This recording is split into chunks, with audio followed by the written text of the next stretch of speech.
नमस्कार दोस्तों, शायरी क्लासेस में आपका स्वागत है। Let's play with cell. दोस्तों, ये प्लेलिस्ट का पार्ट 4 है जिसमें आज हम एक नया सेल ऑर्गेनल, नया सेल बॉडी पार्ट एक्सप्लोर करेंगे। उससे पहले मेरे पास एक बहुत अच्छा कोट है, I never seen a strong person with an easy past.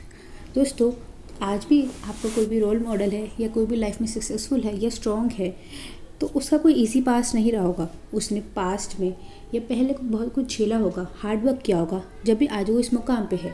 तो दोस्तों, इससे यही मैसेज मिलता है कि हार्ड वर्क से मत डरिए, हार्ड वर्क करते रहिए, एक दिन आपको कामयाबी ज़रूर मिलेगी।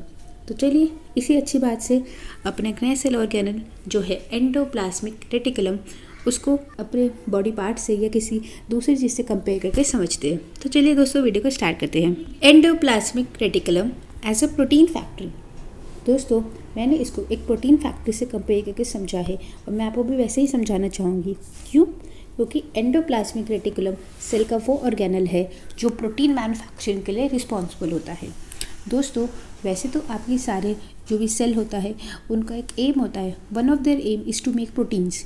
तो मैं किसी भी एक पर्टिकुलर सेल ऑर्गेनल या बॉडी पार्ट को प्रोटीन मैन्युफैक्चर के लिए रिस्पॉन्सिबल नहीं कर सकती, तो मैंने इसको कंपेयर करा प्रोटीन फैक्ट्री से। तो दोस्तों, आपको इसका एक बेसिक फंक्शन तो पता चल गया होगा कि एंडोप्लाज्मिक रेटिकुलम क्या करता है, प्रोटीन्स बनाता है, राइट। ये इसकी फिगर है। दोस्तों, एंडोप्लाज्मिक रेटिकुलम दो तरीके के होते हैं, रफ एंडोप्लाज्मिक रेटिकुलम और स्मूथ एंडोप्लाज्मिक रेटिकुलम। ऐसा क्यों होता है और इसको क्या क्या चीज़ें डिफरेंट करती है एक दूसरे से, वो हम आगे पॉइंट्स के द्वारा समझेंगे। इस फिगर को आप अच्छे से देख लीजिए, फिर हम पॉइंट्स के द्वारा एंडोप्लाज्मिक रेटिकुलम को और एक्सप्लोर करेंगे। आइए दोस्तों, फर्स्ट पॉइंट पर नजर मारते हैं। फर्स्ट पॉइंट है the endoplasmic reticulum can either be smooth और रफ, जैसा कि ऊपर हमने फिगर में देखा। In general its function is to produce protein. देखा, इसका मेन फंक्शन है कि प्रोटीन प्रोड्यूस करना। तो प्रोटीन फैक्ट्री में क्या होगा, जैसे एक पर्टिकुलर फैक्ट्री में वही चीज़ सामान बनता है, तो प्रोटीन फैक्ट्री में भी सिर्फ प्रोटीन्स ही बनेंगे। तो endoplasmic reticulum is responsible only for making proteins, right. आगे बढ़ते हैं। For the rest of the cell, पूरे सेल के लिए बनाता है वो, टू फंक्शन, ठीक है, फंक्शन करने के लिए, उसको ताकत देने के लिए कि एक सेल ऑर्गेनल को भी अपनी एक अमाउंट ऑफ एनर्जी चाहिए होती है, न्यूट्रिशन चाहिए होता है, तो वो न्यूट्रिशन एंडोप्लाज्मिक रेटिकुलम देता है by making proteins. So the endoplasmic reticulum is an organelle that's really a workhorse in producing protein substances needed by the rest of the cells। वो प्रोटीन्स बनाता है और अन्य सब्सटेंस बनाता है और एक तरह से वर्क हॉर्स की तरह काम करता है, प्रोटीन्स बनाता है ताकि दूसरे सेल और दूसरे सेल ऑर्गेनल को एनर्जी और न्यूट्रिशन की रिक्वायरमेंट फुलफिल करता रहे। सेकेंड पॉइंट पर जब मारते हैं। आई होप आपको फर्स्ट पॉइंट क्लियर है। RER, rough endoplasmic reticulum. आप भी इसको RER बोलेंगे, रफ एंडोप्लाज्मिक रेटिकुलम, क्योंकि बहुत लंबा नाम हो जाता है, तो मैंने इसका शॉर्ट में RER यूज़ किया है। लुक्स रफ, RER रफ दिखता है under microscope because it has particles called ribosomes. दोस्तों, ये देखिए फिगर में, देखिए आप, ये न्यूक्लियस है और जो एंडोप्लाज्मिक रेटिकुलम होता है, जैसे हमारा ये न्यूक्लियस है, तो इसके आसपास ये जो ऐसे ऐसे होगा, ये एंडोप्लाज्मिक रेटिकुलम ही होगा। ये बिल्कुल न्यूक्लियस से अटैच्ड होता है और दो तरीके का होता है, रफ एंडोप्लाज्मिक रेटिकुलम और स्मूथ एंडोप्लाज्मिक रेटिकुलम। रफ क्यों होता है? क्योंकि इसके पास राइबोसोम्स होता है। राइबोसोम्स देखिए, आप देख सकते हैं, ये स्मूथ है और ये रफ है। The ribosomes which are present in active cells are the sites of protein manufacturing. ये जो राइबोसोम्स है, ये एक छोटी छोटी फैक्ट्रियाँ हैं। जैसे फैक्ट्री के अंदर छोटी छोटी यूनिट्स होती है ना, जो अपना अपना काम करती है, तो ऐसे ही प्रोटीन फैक्ट्री के अंदर क्या है, राइबोसोम्स है जो प्रोटीन्स बनाते हैं, मेनली प्रोटीन बनाते हैं, राइट। दोस्तों, जैसे टेक्सटाइल फैक्ट्री में या कपड़े के फैक्ट्री में जो मेन यूनिट होती है, ऑल्दो वहाँ पे बहुत सारी वेरियस यूनिट्स होती है। कोई कलरिंग का काम करता है, कोई डाइंग का काम करता है, कोई क्लीनिंग का काम करता है, अलग अलग काम करते हैं उस क्लोथ को बहुत बेटर बनाने में। जैसे अगर हम राइबोसोम प्रोटीन फैक्ट्री की वो यूनिट है जो बहुत एक बेसिक काम करती है। जैसे टेक्सटाइल की फैक्ट्री में या टेक्सटाइल इंडस्ट्री में बहुत सारे धागों को जोड़ना, वो जो यूनिट काम करती होगी वो अपने आप में बहुत मेन है, क्योंकि जब भी धागे जुड़ेंगे जब भी तो उसमें कलरिंग होगी, डाइंग होगी आगे, और उस पर डिज़ाइनिंग वगैरह होगी। तो जो बेसिक काम होता है, जो बहुत एसेंशियल होता है, वो एक उस पूरी फैक्ट्री की नींव होती है। तो राइबोसोम भी अपने आप में एंडोप्लाज्मिक रेटिकुलम की नींव है। आप ऐसे इसको समझ सकते हैं।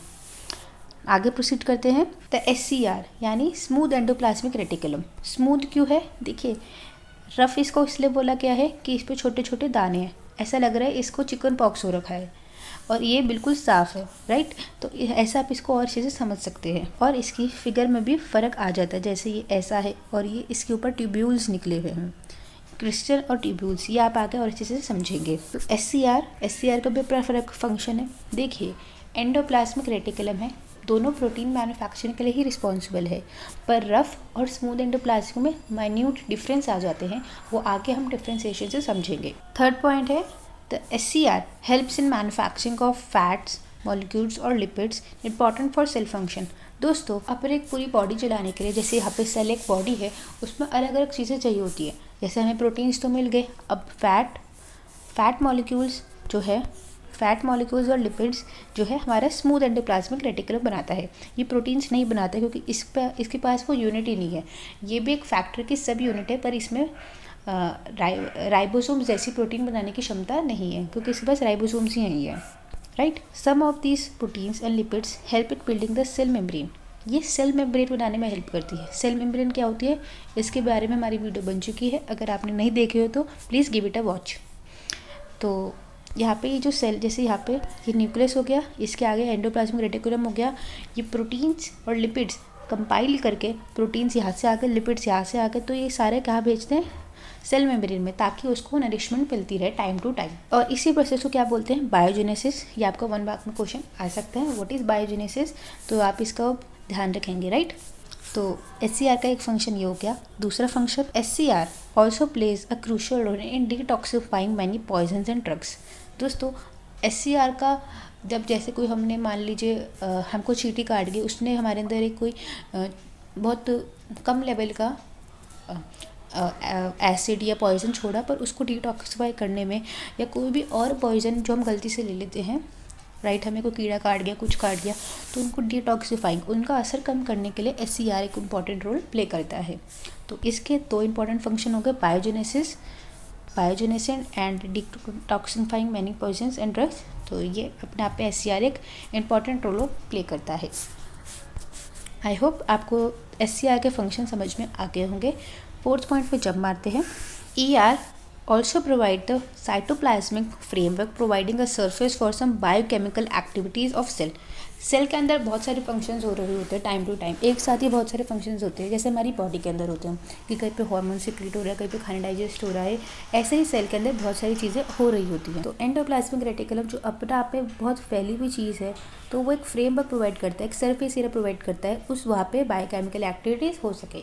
पर्टिकुलर एक स्टेज प्रोवाइड करता है कि हाँ, यहाँ पे आके बायोकेमिकल एक्टिविटीज़ कर लो, यहाँ पे अपने अन्य जो काम है वो आके कर लो, right. And serve as a channel for transport of materials between various regions of the cytoplasm and between cytoplasm and nucleus. दोस्तों, ये क्या करता है, जैसे प्रोटीन फैक्ट्री में, हम फैक्ट्री में क्या कर देते हैं कि पहले मैन्युफैक्चरिंग हो गई, फिर क्या होता है, उस चीज़ों का ट्रांसपोर्टेशन होता है, राइट। तो ये क्या करता है, अपनी चीज़ें बना ली, तो अब ये ट्रांसपोर्ट करने के लिए जिसके लिए ये अलग मीडियम यूज़ करता है, जिसका नाम है गोल्गी अपैरेटस। गोल्गी अपैरेटस को हम अपने नई अपकमिंग वीडियोज़ में समझेंगे। तो ये गोल्गी अपैरेटस के थ्रू जो इसने प्रोटीन्स बनाए होते हैं, लिपिड्स बनाए होते हैं, फैट बनाए होते हैं, ये न्यूक्लियस को या साइटोप्लाज्म में फैला देता है ताकि वो दूसरे सेल ऑर्गेनल्स तक पहुंच सके। तो ये क्या करता है कि बनाता भी खुद है और ट्रांसपोर्ट भी करवाता है। तो ये 2 फंक्शन इसके काम करता है, राइट।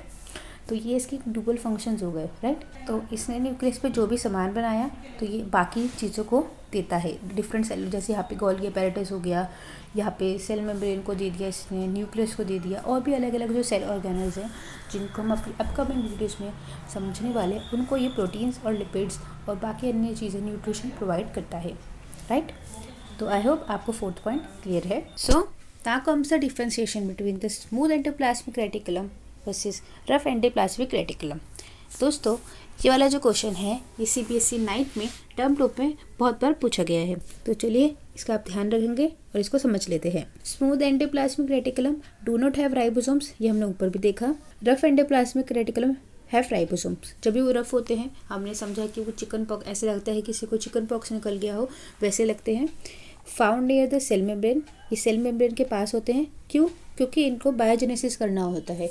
इनको फैट और लिपिड्स की मदद से सेल मेम्ब्रेन को टाइम टू टाइम नरिशमेंट करनी देनी होती है। तो ये सेल मेम्ब्रेन के पास रहते हैं और ये साइटोप्लाज्म में रहते हैं, रफ एंडोप्लाज्मिक रेटिकुलम, क्योंकि ये प्रोटीन्स दूसरे सेल ऑर्गेनल्स को देते रहते हैं, राइट। और ये क्या होते हैं, ये न्यूक्लियस के पास रहते हैं और सेल साइटोप्लाज्म में भी एक तरह से फ्लोट करते रहते हैं, right. Originate from a rough ER by shedding ribosomes. ये इंपॉर्टेंट पॉइंट है कि स्मूथ एंडोप्लाज्मिक रेटिकुलम जिस पे अब राइबोसोम वाली यूनिट नहीं है, उस वाली फैक्ट्री में राइबोसोम वाली यूनिट नहीं है, तो इसलिए वो फैट्स एंड लिपिड्स बनाता है। वो एक टाइम पे रफ एंडोप्लाज्मिक रेटिकुलम हुआ करता था, बट जब भी उसके अंदर से राइबोसोम सारे झड़ गए, यानी उसका चिकन पॉक्स खत्म हो गया, तो वो स्मूथ एंडोप्लाज्मिक रेटिकुलम बन गए, राइट। और ये क्या है, और ये है ओरिजिनेट फ्रॉम न्यूक्लियर मेम्ब्रेन। ये न्यूक्लियर मेम्ब्रेन से ओरिजिनेट हुए होते हैं। जैसा कि हमने ऊपर फिगर में देखा कि ये आपका न्यूक्लियस है डार्क सा, राइट, और ये आपका एंडोप्लाज्मिक रेटिकुलम उससे बिल्कुल अटैच्ड है, तो ये उसी से ओरिजिनेट हुआ होता है। इस बात का ध्यान रखेंगे। Fourth point, mainly composed of tubules and crystal, and that rough endoplasmic reticulum composed of crystal and tubules. Tubules और क्रिस्टल क्या होते हैं, यहाँ पे इसके फिजिकल फीचर पे ध्यान दिया गया है। देखते हैं हम इसको फिगर की मदद से। SCR इज हैविंग ट्यूब्यूल्स, तो जो स्मूथ एंडोप्लाज्मिक रेटिकुलम होता है वो ट्यूब्यूल्स है। देखिए आप, इसके पास ट्यूब्यूल्स है, एक तरह से प्रॉपर वर्टिकल पाइप है, और यहाँ पे ये हॉरिजॉन्टली फैले हुए हैं। तो जो हॉरिजॉन्टली फैले हुए हैं इसको क्रिस्टल बोला गया है, और जो SCR में जो थोड़े वर्टिकल यानी ट्यूब्स की तरह ऊपर की ओर फैले हुए हैं उनको ट्यूब्यूल्स बोला गया है।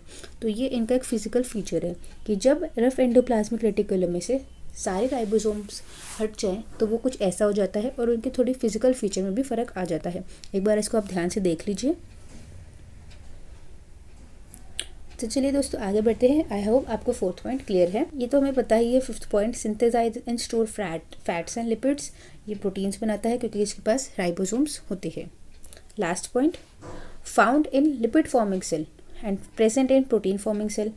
इसमें बेसिकली हमारी बॉडी में बात नहीं करी गई है, एक नॉर्मल बात करी गई है। इन्होंने बोला है कि ये जहाँ पे लिपिड्स बनते हैं, ऐसा सेल जो लिपिड्स बनाता है ये उनके अंदर पाए जाते हैं। और ये कहाँ पाए जाते हैं, जहाँ पे प्रोटीन्स बनते हैं। उस सेल का एक मोटिव होता है प्रोटीन्स बनाना, पर हमारे सेल को तो दोनों की ज़रूरत होती है, लिपिड्स भी और प्रोटीन्स भी, इसलिए हमारे अंदर दोनों हैं। पर इन केस अगर किसी कोई ऐसा सेल हो जहाँ पे लिपिड्स की ही ज़रूरत हो, प्रोटीन्स की ना हो, और एक कोई ऐसा सेल हो जहाँ पे लिपिड्स की ज़रूरत ना हो, सिर्फ प्रोटीन्स की हो, तो वहाँ पे ये मेनली पाए जाते हैं। या आगे आप 11th-12th में या आगे जब भी आप बायोलॉजी पढ़ते हैं या परस्यू करते हैं तो उसमें और अच्छे से डिटेल में पढ़ेंगे। सो आई होप आपको इसका डिफ्रेंसिएशन अच्छा समझ में आ गया है, आप अच्छा सा आंसर प्रिपेयर कर सकते हैं। ठीक है दोस्तों, that's it for today. I hope आपको आज बहुत कुछ सीखने को मिला होगा। तो अगर आपको ये वीडियो अच्छी लगी हो तो प्लीज़ इसको अपने मेट्स के साथ, फ्रेंड्स के साथ, कज़न्स के साथ शेयर ज़रूर करेगा, और मुझे कमेंट सेक्शन में ज़रूर बताएगा कि आपको ये वीडियो कैसा लगा। मिलते हैं नेक्स्ट वीडियो में। शौर्य क्लासेस को सब्सक्राइब करना मत भूलिएगा। तब तक के लिए stay safe, stay happy. That's it for today.